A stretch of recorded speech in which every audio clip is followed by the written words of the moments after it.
setores da esquerda veem o senhor, por exemplo, como uma espécie de conservador, no caso?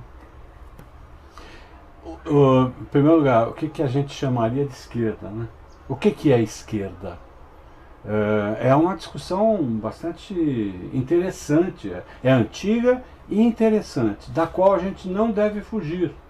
Porque, a princípio, quem é, por exemplo, cristão, se você perguntar o que é ser cristão, você diz, oh, sou eu e acabou-se. É a minha fé e acabou-se. Mas esse não é um procedimento de quem trabalha com ideias políticas. E a esquerda é uma ideia essencialmente política. A começar pelo Bobbio, né? Pelo Norberto Bobbio, o livro Esquerda e Direita, Relações de uma Díade, se não me engano, era o subtítulo. Mas a questão, para não ir muito longe, a verdade é que lá no Bobbio você lê que a esquerda sempre esteve um pouco mais ligada à ideia de igualitarismo e a direita à ideia de liberdade. Porque, no fundo, nós estamos ainda respondendo a questões colocadas no final do século XVIII pela Revolução Francesa. Igualdade, liberdade, fraternidade. Tanto assim que os socialistas no século XIX diziam, não, liberdade e igualdade já conseguimos alguma coisa, agora vamos lutar pela fraternidade. Eram os socialistas daquele momento. Há muitas esquerdas, há esquerdas variadas. Então, esquecendo a questão internacional, que nos levaria a muita... Era a minha disciplina na Unesp. A história da esquerda no século XIX, ou do socialismo, para dizer de maneira genérica. Adorei aquelas aulas, eram minha praia, exatamente. Mas sem pensar naquilo, vamos pensar no Brasil. O PT não é esquerda, começamos por aí. O PT não é mais a esquerda. Ele foi, durante um tempo. Eu estudei particularmente os socialistas do PSB, que nasceu da esquerda democrática logo depois de terminar a Segunda Guerra. Todo mundo, a União Soviética, os Estados Unidos estavam juntos e todo mundo sonhava, agora sim, vamos ter um mundo melhor. E finalmente as ideias do capitalismo de desenvolvimento, junto com a fraternidade do socialismo, o igualitarismo da Revolução Russa. Agora, nada disso deu certo, tanto que 2 anos depois caiu sobre o mundo a questão da Guerra Fria. E no Brasil, em 1947, o Partido Comunista foi cassado e em 1948 todos os seus militantes foram colocados na marginalidade.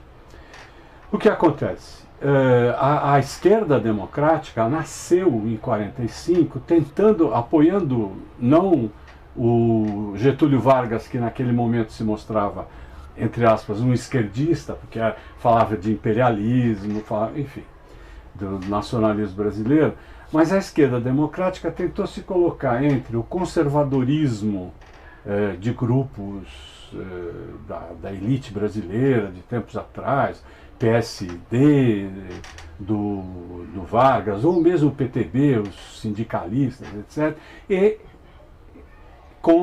contra o PCB e esse grupo tentando um discurso que fosse um discurso, digamos, que admitisse algo do pensamento liberal, como a questão da liberdade individual, que não é próprio do comunismo.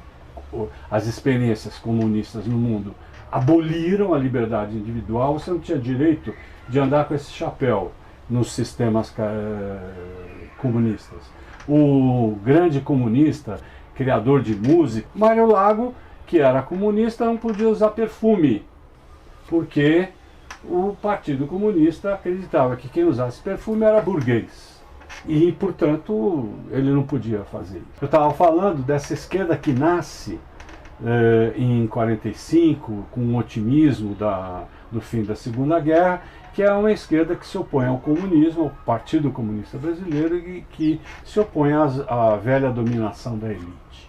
E que traz consigo um conjunto de ideias que não é necessariamente anticapitalista em todos os momentos, embora ali tivesse colocado grupos variados, né? Isso que eu chamei de Esquerda Democrática e depois Partido Socialista Brasileiro.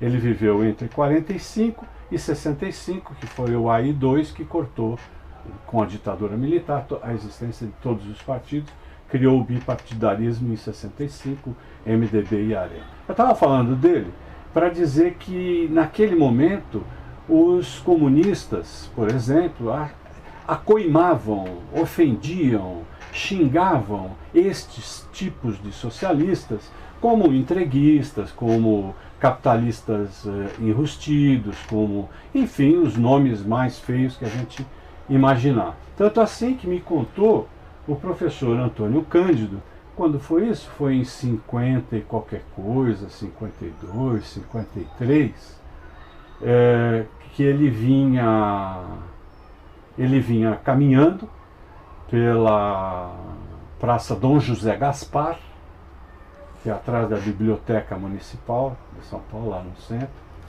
quando ele avistou um conhecido que ele sabia que era necessariamente um sujeito do Partido Comunista, que era clandestino nos anos 50. E aí esse sujeito se aproximou dele e disse: olha, professor, tal, como é que vai? Eu gosto muito do senhor, eu queria lhe chamar a atenção que o senhor corre risco, porque ele era socialista, membro do Partido Socialista, professor da USP. Mas, e esse comunista disse a ele: olha, senhor, tome cuidado, porque nós vamos tomar o poder, e apesar de eu ser seu amigo, eu não sei se eu vou conseguir impedir que os meus companheiros queiram se vingar destas ideias que o senhor está propondo, de críticas ao comunismo. Ou seja, era uma religião. O Partido Comunista era sempre visto como um partido de esquerda, mas ele não atuava necessariamente como esquerda. Na medida em que era uma religião, por exemplo, é difícil imaginar um pensamento místico de esquerda racional, de esquerda moderna. Eu mesmo escrevi um artigo que é sobre a tradição que os comunistas tinham, que se aproximava muito o pensamento político comunista do pensamento político religioso. Jesus Cristo ou Lenin era parecido, muito parecido. É contra essas coisas, contra esses dogmatismos, contra essas ideias prontas, contra um denuncismo vazio, contra a exploração populista das misérias brasileiras, que eu me oponho e procuro me opor racionalmente. Eu e muitos colegas que não somos dogmáticos, aceitamos discutir as ideias e não vamos atrás simplesmente por seguir a manada. Professor Heck, eu vi uma entrevista do senhor há algum tempo no canal YouTube, se não me falha a memória, que o senhor falou para um repórter sobre a sua juventude, nos anos 60. O senhor, se eu não me engano, militou num partido de esquerda, foi o PCB. Foi. O senhor... Não foi nos anos 60, foi já no fim dos anos 70. PCB ou PSB? Nos anos 60 eu era um menino, Partido Comunista Brasileiro. Então o senhor foi membro do PCB? Fui membro do PCB. E o senhor, essas eu ideias... Eu fui afastado do PCB, depois conto para vocês. Então essas ideias social-democráticas que o senhor tem hoje foram fruto de experiências dentro do PCB? Eu procuro fugir de carimbo. Quando você diz ideias sociais democratas, não é bem assim. Não é bem assim. O que é como eu pergunto o que é a esquerda, eu pergunto o que é a social-democracia. Calma. O que os comunistas diziam que era a social-democracia não é necessariamente a social-democracia. Eu comprei outro dia, aqui no sebo, um dicionário político publicado pela Editorial Vitória. A Editorial Vitória era o editorial da União Soviética, financiado pela União Soviética, na América Latina, principalmente no Brasil. Se você morre de rir desses verbetes. O verbete Trotsky, por exemplo, nem tem. Não tem. Sabe aquela velha história de que o Stalin limpou das fotografias Sim. todos os que ele botou Sim. que ele assassinou nos anos, com os expurgos de Moscou em 1936, 37. Isso aqui é um trabalho interessante fazer a leitura de um livrinho desses publicado nos anos, final dos anos 70, como o último grito da ortodoxia comunista, que pouco depois ruiu completamente com a queda do Muro de Berlim, etc., o fim da União Soviética, ou aquelas coisas do Romeno Ceausescu, que era o grande líder comunista, que tinha no seu banheiro de casa uma torneira cravejada de esmeraldas com brilhantes, e a bacia dele era de ouro, etc. Tudo isso não aparece aqui. É interessante a gente ler, ver como naquele tempo o pessoal trabalhava com ideias prontas. Religião. O comunismo foi, em muitos momentos, uma religião. Eu militei. Estava contando a vocês aí. Eu era professor recente, professor no Colégio Rio Branco, em 1976, e tinha um rapaz lá, um aluno muito inteligente, muito dedicado, com o qual eu travei amizade, assim como tenho amizade com vocês. E conversando, etc e tal, um dia ele me disse: você não quer entrar para um partido de verdade? Né? Era uma coisa meio secreta, assim, uma coisa mais ou menos como se você fizesse parte de uma seita. Uma seita proibida, etc. Pois é, o PCB. Aí nós fomos e militamos. A gente trabalhava no MDB, naquele tempo, o MDB, a gente chamava, o MDB era a camisa de fora e o PCB era a camisa de dentro. Era assim que a gente se referia às coisas. Na própria reunião do MDB, das Perdizes, a gente, depois que terminava a parte do MDB e que saíam um que outro que não era do grupinho mais fechado, a gente fazia a nossa reunião da base do Partido Comunista das Perdizes. Depois eu passei a base do Partido Comunista dos Professores. Organizei uma chapa de oposição ao Sindicato dos Professores. Naquele tempo tinha um pelego, sabe o que é pelego? Sim, sim. Então, tinha um pelego lá chamado Leopoldino, que faleceu infelizmente. Tinha um outro pelego também, era um homem rude, brutal, de uma direita, assim, por dizer, militar, quase agredia a gente, porque nós discutíamos, etc. Eu montei essa chapa de oposição, que até teve um pequeno sucesso. Tivemos a metade dos votos do pelego daquele tempo, não fomos eleitos. Mas muitas reuniões, nos reunimos, fizemos. Eu tenho até um material histórico sobre isso. Naquele tempo, quem nos apoiava, a gente fazia reuniões na PUC para montar a chapa de oposição ao Sindicato dos Professores. Isso foi, eu creio que foi o ano de 80, 79 ou 80, por aí. E nós fazíamos na PUC, quem nos apoiava era o Mercadante. O Aloysio Mercadante era um grande, esse que foi ministro, né, do Lula, etc., foi o braço direito da Dilma. Era um jovem que nos dava, ele era presidente da APROPUC e nos dava todo o apoio. Mas enfim, depois teve um problema muito sério lá, porque nós discutimos que a nossa chapa deveria ser, não podia ser puro sangue, tinha que ser uma chapa mescla, que tivesse capacidade eleitoral. E eu convidei um colega que não tinha nada a ver com o partidão, nem com outros, porque ali havia vários grupos ditos de esquerda, né?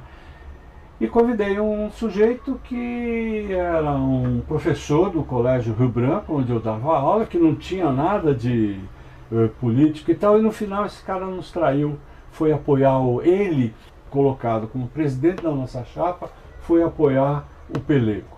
E aí nós perdemos, evidentemente.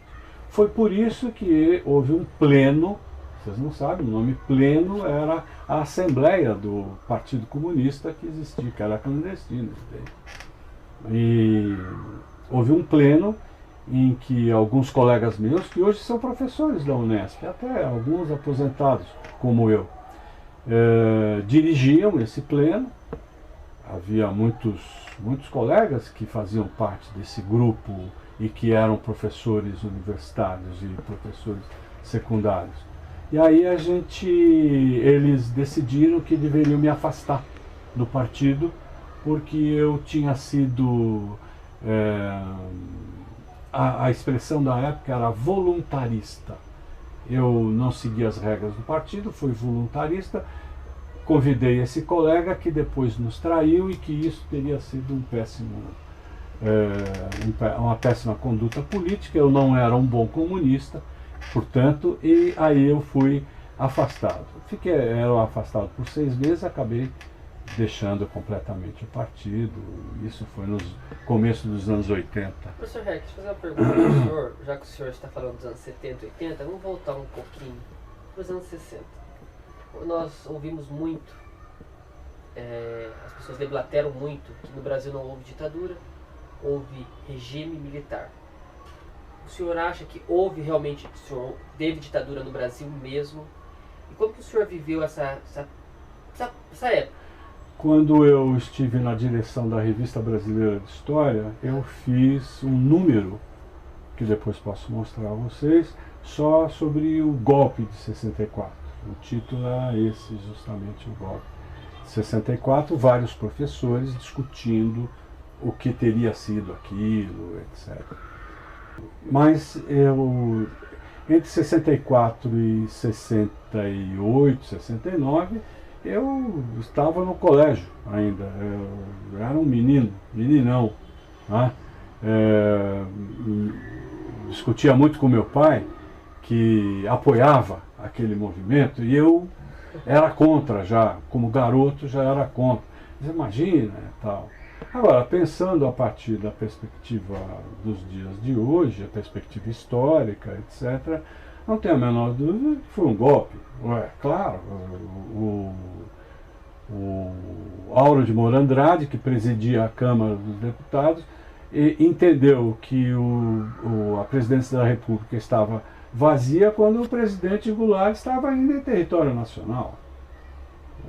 Sob todos os aspectos foi um golpe. Agora, foi um golpe em que os civis participaram, apoiando muito. Aqui em São Paulo, eu me lembro, assim, era adolescente, me lembro de alguma coisa relacionada à marcha da família com Deus, a propriedade, etc., dirigida pelo Adhemar de Barros. E o Adhemar na frente, a mulher dele, Ulisses Guimarães.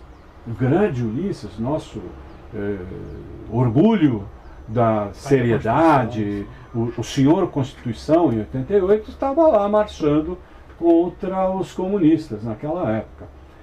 Há muitos trabalhos de história hoje em dia que procuram entender o que foi esse anticomunismo, que aliás está um pouco ainda vivo nos dias de hoje. Ainda vivo, ainda se fala que o PT é comunista. Uma bobagem, evidentemente, mas que vai puxar algo que está arraigado à história do Brasil. Muitos trabalhos sobre anticomunismo, sobre como se construiu esse anticomunismo na história política brasileira. Eu tenho acompanhado, por exemplo, a movimentação que está tendo na internet, sobretudo dos jovens, dizendo que não houve ditadura militar no Brasil. Não, eu não tenho acompanhado isso. Eu tenho ouvido falar, vejo que o pessoal, por exemplo, ligado ao grupo Bolsonaro, eleitores do Bolsonaro, etc., falaram que havia essa revisão. Não sei quem do grupo dele, acho que foi um general que disse que precisa contar a verdade. O general Heleno, se eu não me engano. Se não me engano, Heleno, O que o senhor acha, por exemplo, desse anti-intelectualismo? Olha, a sociedade é plural. Muitas coisas estão acontecendo ao mesmo tempo. Como quem estuda história, eu parto do princípio de que eu tenho que ter uma relação o mais objetiva e racional com os eventos que ocorrem. E está aberto. Eu parto do princípio que eu guardo até mesmo ali na parede da minha casa. Olha ali, ó. Introduzir a explicação no mito é, para o intelectual, a única forma eficaz de militar. Roland Barthes. Ao historiador não cabe necessariamente militar. E nesse sentido eu vou de encontro, eu me oponho àquilo que durante muito tempo foi o dogma do princípio comunista, marxista, que era a ideia de que ao intelectual não cabe conjecturar, não cabe pensar, refletir, cabe agir sobre a realidade, mudar a realidade, revolucionar. É um princípio básico do marxismo, contra o qual hoje nós não temos, eu não tenho e muitos de nós não temos a mínima condição de seguir. O Lucas trouxe essa pergunta sobre o anti-intelectualismo. No Vietnã, tinha o Vietnã, que era um país tido como comunismo, existiu um anti-intelectualismo. Perdão, desculpa, Camboja.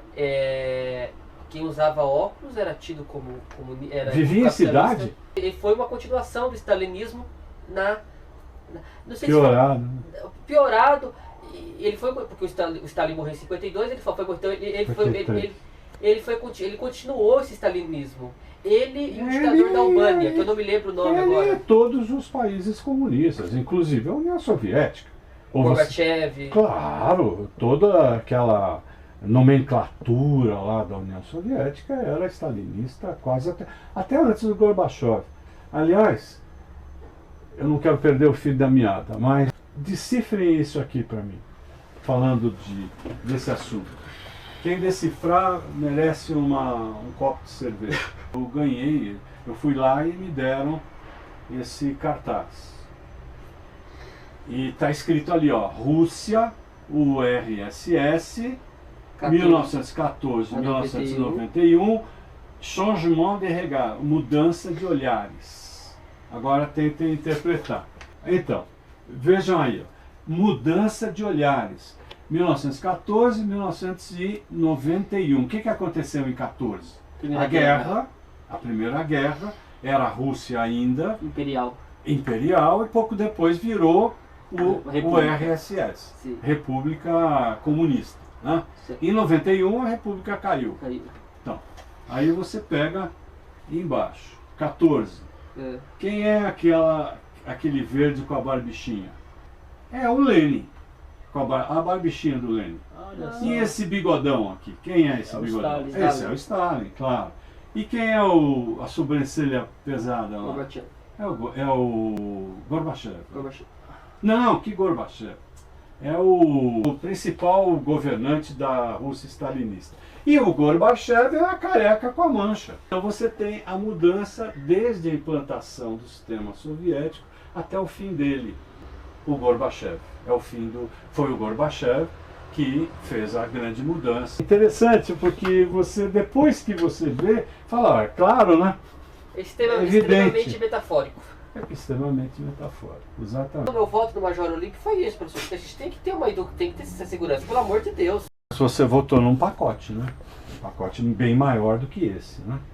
Sim. Porque o Major Olímpio significa uma visão... O Major Olímpio é aquele que disse que o PSDB é constituído só por ladrões e prostitutas, ou que propõe a mortandade de todos os mas eu tava ladrões. Mas antes de eu votar no de um Major radicalismo. Olímpio, eu procurei saber quem que ele era. Ele votou contra a reforma trabalhista, contra o impeachment da Dilma. Contra o impeachment da Dilma. Aí eu já votaria nele por isso. Eu fui muito a favor do impeachment da Dilma. Muitíssimo. Não só eu, mas muitos outros. Por razões, mas podemos refazer a história. Ao intelectual não cabe necessariamente militar. Enquanto o intelectual é também um cidadão, defende os direitos. Mas quando ele está fazendo história, quando ele é produtor de história, não cabe a ele fazer a defesa intransigente de uma posição político-partidária. Ponto. O historiador é histórico. O historiador é histórico. Ou seja, o historiador é um homem do seu tempo. Ele avalia pensa o passado, mas o faz a partir de uma posição específica no tempo, que é o momento em que ele vive. Então você tem limites do fazer histórico que impedem de uma absoluta isenção, mas você não deve abrir mão de procurá-la.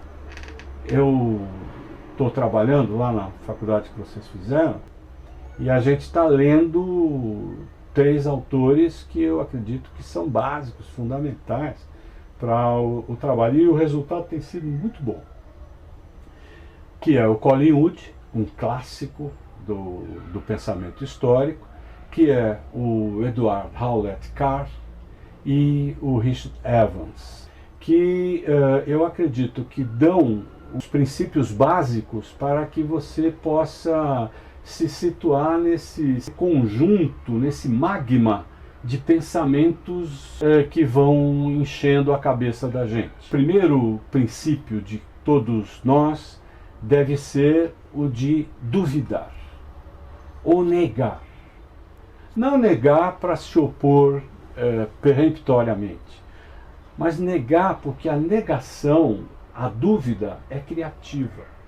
Quando alguém disser, a turma da esquerda, o que é turma, o que é esquerda?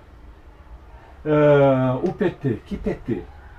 O PT do Lula, o PT que faz oposição, o PT que foi nos anos 80, o PT dos dias de hoje. O que é isso? Sobre o que nós estamos conversando? Porque as palavras, elas dizem umas coisas, mas junto dizem outras. As palavras nos enganam. E nós lidamos com palavras. O nosso instrumento está gravando, eu estou escrevendo, o outro escreve, o outro...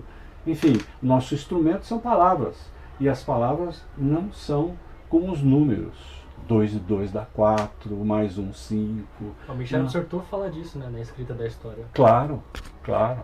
E tem uma outra coisa que o Michel Certeau fala e que eu não havia citado, é que você tem o lugar da onde você fala. O seu lugar. Por exemplo, fazer história no Brasil é diferente de fazer história na Índia, que é diferente de fazer história na China, nos Estados Unidos, ou da sua classe social. Eu tenho determinados limites da minha classe média que não são os de quem nasceu na elite, nem são os de quem viveu dando morro em ponta de faca. Já fui a mais de 30 lugares pelo MEC. E eu tenho percebido que nas universidades públicas, nos cursos de história em geral, graças a um esquerdismo, para parodiar o Lenin, uma doença infantil. Um esquerdismo como doença infantil de gratidão ao Lula. Gratidão ao Lula. Por exemplo, na época do impeachment, li uma carta dizendo: Dilma, coração valente, a grande heroína brasileira que, perseguida pelas forças da direita e do mal, que querem o país na bancarrota. Assim, na universidade, cursos de pós-graduação, chorando, professor, chorando. Por exemplo, bom, há muito tempo atrás, dando aula na PUC, uma vez eu propus a leitura de um texto do Fernando Henrique Cardoso. Para quê? Nós não vamos ler esse direitista, os alunos me diziam, nada. Imagina, é como se você não lesse Hobbes, como se você não lesse Locke, como se você não lesse Montesquieu, Voltaire, Rousseau, Marx, Maquiavel. Você não vai ler o Maquiavel porque você tem o adjetivo Maquiavel como algo mal? Imagina, isso é coisa do vulgo, não é coisa de estudioso, de intelectual. O intelectual tem que estar aberto a isso. E muito se deve a uma leitura rasteira, uma leitura pouco crítica do marxismo, um marxismo de vulgata, tipo aquele marxismo que andava na União Soviética. Eu estive em Cuba, em Havana, e o professor de história de Havana que nos recebeu na Universidade de Havana, dizia que, de fato, a luta de classes é a última forma de pensar o mundo, que o proletariado é explorado pela burguesia no mundo inteiro, e que, enfim, todos aqueles chavões que a revolução, com R maiúsculo, viria a dar um jeito na história mundial, etc. e tal. Esse discurso, agora, há coisa de uns 8 anos. Ou seja, nós andamos, o chamado povo da esquerda, entre aspas, que está na universidade, em muitos lugares, andam trabalhando com dogmatismos, sem aceitar. Daí porque vem um maluco como esse Olavo de Carvalho, dizendo idiotices incríveis, e acaba ganhando espaço, porque pelo menos ele passa a pensar as coisas a partir da própria cabeça. O que nós não fazemos. Que é a cabeça aqui de muitos brasileiros. Que é a cabeça de muitos brasileiros. Pouco se dava importância, até a década de 70, 80 e 90, era o Olavo de Carvalho. O livro dele é o livro de cabeceira do Bolsonaro. futuro presidente. Né? Pois é, e hoje ele tem o poder de nomear ministros. O que aconteceu? O que aconteceu, né? Nossa Senhora, essa é uma questão extremamente complexa. Para terminar aquele assunto, eu queria dizer, nós precisamos baixar a bola. Quem na faculdade dizia que eu sou um sujeito de direita, ele tem que pensar melhor. Ele tem que ouvir mais, tem que estudar mais, tem que conhecer. Há um dito que é o seguinte: você trabalhando, um intelectual trabalhando em história, você não pode defender uma teoria sem conhecê-la suficiente, de maneira profunda. Então você tem que estudar aquilo. E depois você dá a sua opinião. Porque é comum você ver, você se lembra, faz pouco tempo você saiu da graduação, um aluno levantar: professor, na minha opinião, o Tiradentes... Ora, meu caro, na sua opinião, vai estudar. O que você leu sobre Tiradentes? O que você conhece? Hoje em dia você tem que ter esse cuidado. Bom, isso posto, porque eu de alguma maneira fico ferido quando alguém me identifica, me carimba como de direita. Uma aluna do Mackenzie me disse a mesma coisa. No Mackenzie, porque ela era uma petista militante, né? E naquela época eu ainda estava lá no Mackenzie, no tempo foi do quê? Foi do impeachment da Dilma. E eu conjecturei que havia razões para ela ser impedida, né? E a aluna por isso me identificou como direita. Me disse: olha, você é de direita e tal. Um aluno meu de pós-graduação rompeu comigo. Meu aluno, ele fez um brilhante mestrado sobre a história do Pacaembu. Excelente, um trabalho legal, um livrinho, depois posso mostrar para vocês, foi publicado. Ele rompeu comigo, porque também a igreja dele, que era um setor lá do PT, não permitia conversar com gente que não fosse da turma dele. Aliás, para voltar até antes do golpe militar de 64, no Estatuto do Partido Comunista havia um artigo 13. Não sei se você sabe. Artigo 13. O militante de verdade não pode se relacionar com quem não seja do nosso grupo, do métier, que não seja comunista. Não pode casar, não pode ser amigo. Muita gente, no livrinho que aquelas entrevistas, muita gente contava que teve que... Gostava muito do amigo, mas teve que se separar dele porque ele não era comunista, o amigo. Bem, enfim, esses tempos um pouco voltam. Você falou uma questão muito importante, Lucas, que é como é que um Olavo de Carvalho, como é que um Bolsonaro, eu diria mais, chega a ser eleito. Alguém que há um ano atrás a gente diria: isso é ridículo, imagina, não tem condição de um discurso desse gênero fazer sucesso no Brasil. Como é que nós chegamos aí? Como é que o Olavo de Carvalho passa a ser guru e como é que o Bolsonaro é eleito.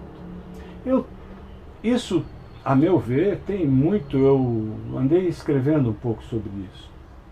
Eu acredito muito disso ao PT, desse imbróglio, a forma como o petismo se desenvolveu, a forma como o populismo lulista disseminou, a forma como se traíram todos os princípios fundamentais de uma esquerda civilizada, criou numa sociedade absolutamente marcada pela não discussão aberta, que é a sociedade brasileira, marcada pela religiosidade, etc., criou um espírito de oposição à esquerda generalizado que não cabia e que acabou colocando todo mundo no mesmo cesto.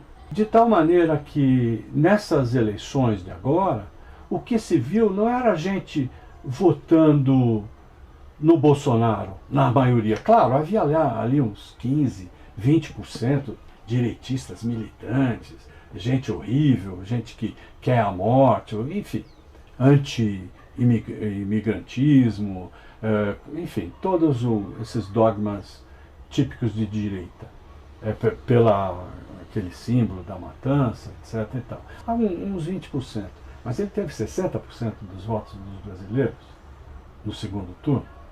Esses outros 40% votaram contra o PT, votaram contra a corrupção, votaram contra não só a corrupção, mas contra o abuso retórico dos direitos humanos, que passaram a ser uma defesa intransigente de sistemas como, por exemplo, não penalizar um assassino de 17 anos que comete um crime hediondo. Então, esses 40% votaram, não são bolsonaristas. Eu votei nulo, porque eu não aceitaria votar no Bolsonaro e nem aceitaria votar na continuidade do petismo, que para mim é o criador dessas desgraças todas, como eu estou tentando identificar. Então, do ponto de vista econômico, foi um fiasco. O Lula teve muitos benefícios de uma conjuntura internacional favorável para as commodities, teve dinheiro no Brasil, ótimo, usou mal, usou muito mal. Usou para fazer Olimpíada no Rio de Janeiro, usou para fazer estádio de futebol para 14, etc. Usou para pagar para o Corinthians, por exemplo. O que é que eu vou fazer? Eu sou palmeirense, mas o estádio do Corinthians foi construído porque foi um presente para o Lula. Mas a Dilma fez muito mal, e fez muito mal com gente de direita. Não esqueça que ela chamou Joaquim Levy para dirigir a economia dela. Tem alguém muito mais liberal do que esse Guedes que está aí, do que esse Paulo Guedes. O Joaquim Levy, tanto que foi chamado para o grupo dele, vai trabalhar com o Paulo Guedes. O ministro da Fazenda da Dilma. Povo da esquerda, escuta, o que é isso? O que é esquerda? Quem é povo? Não podemos em nada nos entregar uma ideia sem colocá-la em dúvida. E esse trabalho aqui nos ajudará, certamente, eu estou cobrando isso de vocês, que é vocês lerem isso, raciocinarem sobre isso e a gente se encontrar depois para conversar sobre essa proposta de visão de mundo. Isso é o que é absolutamente necessário. Que a gente se opôs, né, ao termo história oral. Não? É um recurso. O que a gente se opõe é imaginar que exista uma história escrita, isso é do positivismo, uma história oral, que o resultado do saber nasça apenas daquele tipo de relação cognitiva. Para você fazer história, você pode, como ridente, estudar as músicas que se faziam nos anos 70, 80.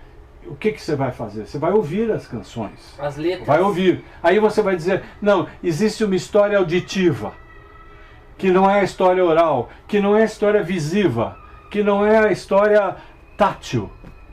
Não tem isso. O resultado do conhecimento histórico se vale de muitos suportes, de muitas bases.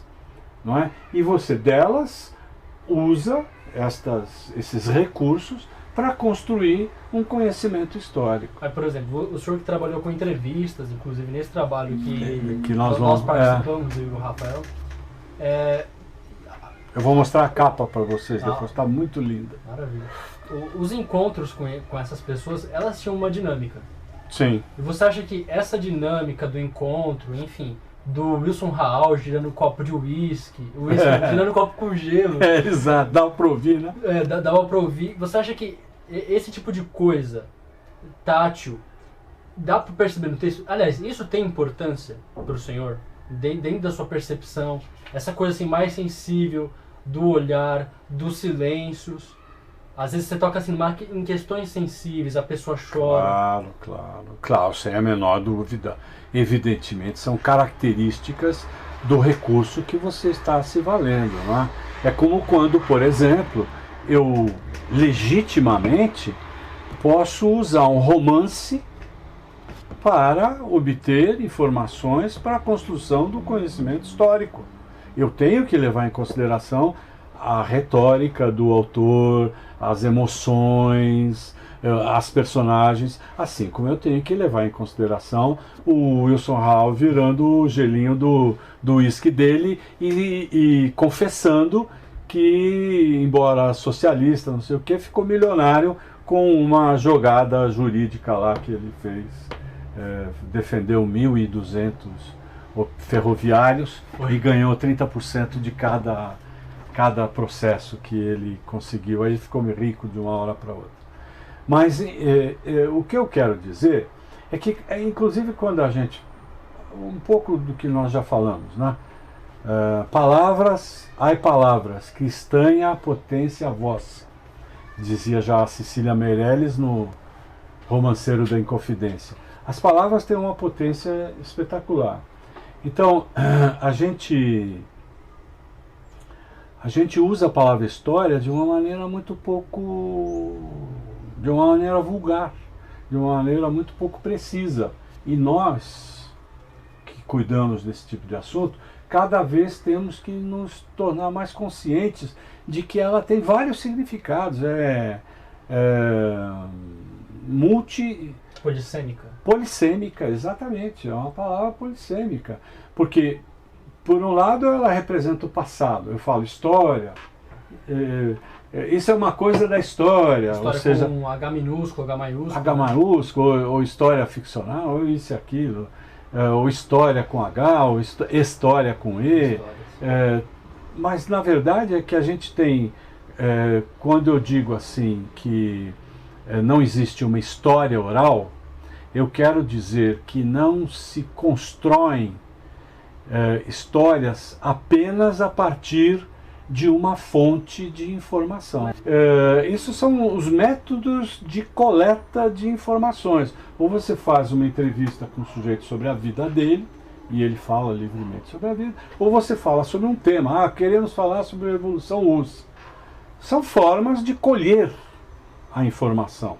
O que me encasqueta, e olha que eu fiz parte do grupo de História Oral da professora Maria de Lourdes Mônaco Janotti. A Janotti foi minha orientadora a vida toda.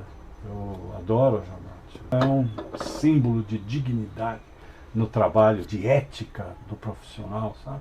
O que encasqueta, o que eu acho ruim é que você diga que há uma construção histórica diferente porque você usa fontes diferentes. Uma hora você... então eu estudo só as epístolas. Então eu vou ter um tipo de história. Eu estudo apenas os documentos diplomáticos. Vou ter outro tipo de história. O que eu quero dizer, outro tipo de conhecimento histórico. Porque o conhecimento histórico, eu vá pela música, ou eu vá pela política, ou pela economia, o conhecimento histórico sobre uma época, ele é um só. O fim é o mesmo. O conhecimento final, o resultado cognitivo do trabalho é um só. Não importa se você está usando. Então, o que é importante é que a gente separe. Existe história como passado e existe história como historiografia. os trabalhos feitos sobre história. E existe história como epistemologia, por exemplo, os métodos que eu uso, o tipo de resultado que eu obtenho. Tudo isso a gente chama história. A história é um ofício. Você não pode fazer história sem conhecer os métodos de trabalho, sem saber o que é uma fonte, que características aquela fonte vai te trazer. A fonte vai te dar algumas respostas, outras fontes te darão outras respostas. Então ela é um ofício. Você tem que ler o Mark Bloch. Você, para ser historiador, você tem que ler o Mark Bloch, saber como que ele chegou a um determinado conhecimento. A chamada crítica interna, crítica externa do documento.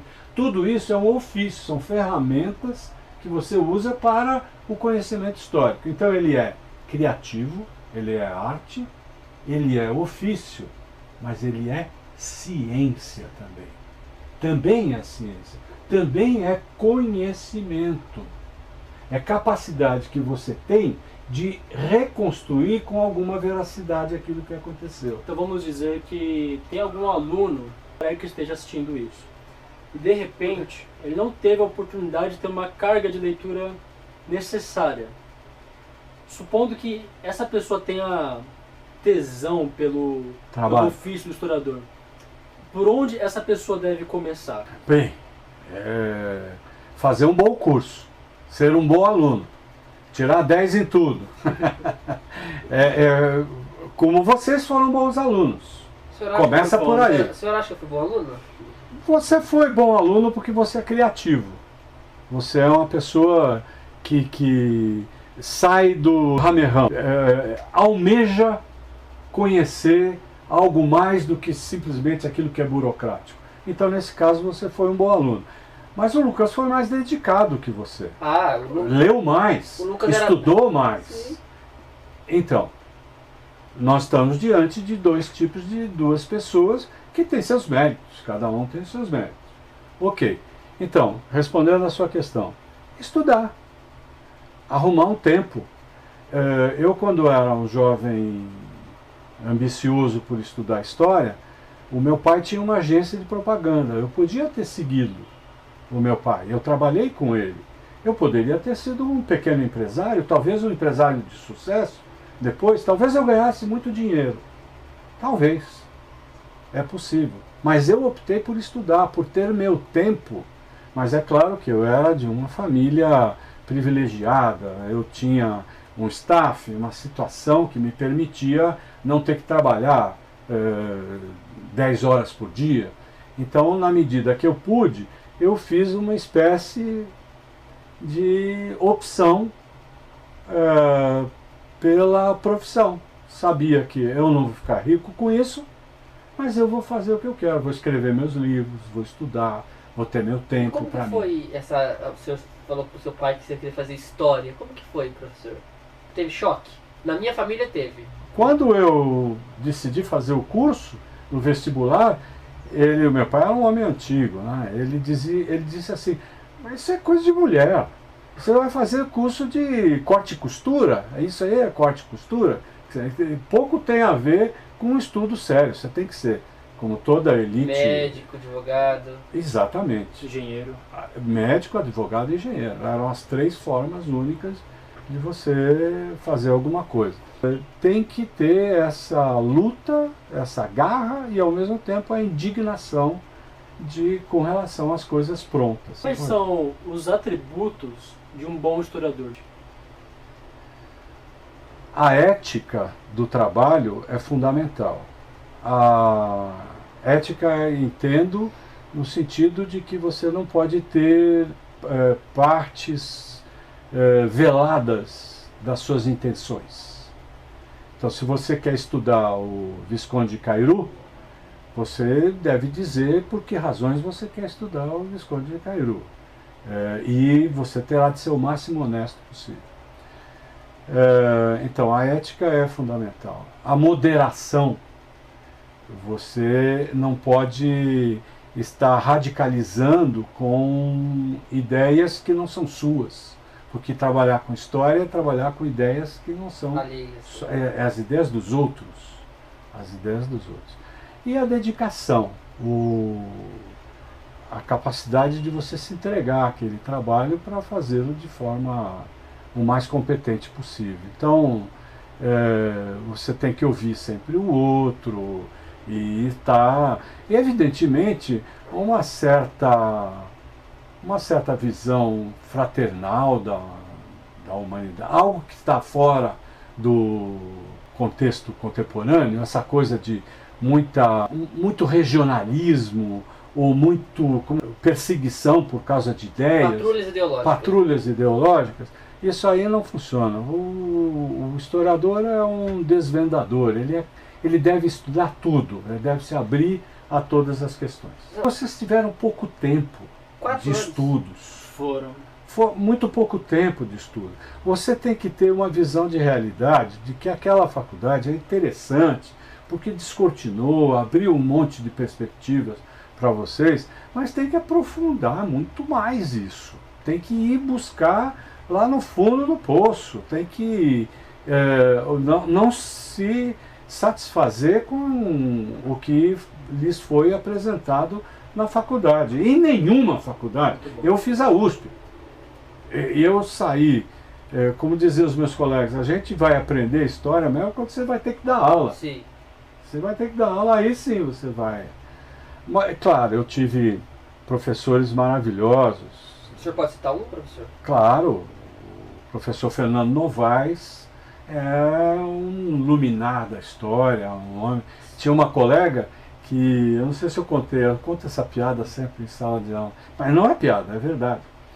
Ela ia assistir as aulas do Novaes e levava a mãe dela, para a mãe ficar anotando e ela ficar só olhando, prestando atenção no professor. Ela levava a mãe para tomar. Naquele tempo não tinha gravador, não tinha nenhum jeito de você registrar a aula, era só copiando. Era só copiando. Agora, pode levar a mãe para a sala de aula? O senhor chora? Choro. Por exemplo, eu chorei quando o meu time foi decacampeão. Chorou quando teve minha Chorei no estádio, fui lá junto com outros e tal.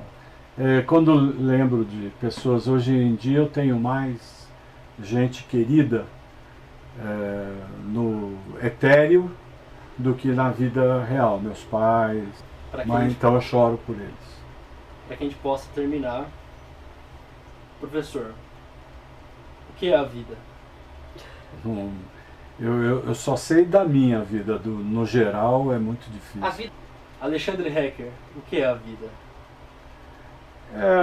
A minha foi uma vida até aqui, eu espero ainda viver bastante, espero ainda produzir bastante, mas até aqui eu me sinto bastante bem. Fiz algumas coisas boas, algumas coisas que eu não gostei, que eu refaria e tal, vivi situações variadas, mas é algo importante, eu não posso reclamar da minha existência. O senhor gostou de dar aula para o Lucas e para o Rafael?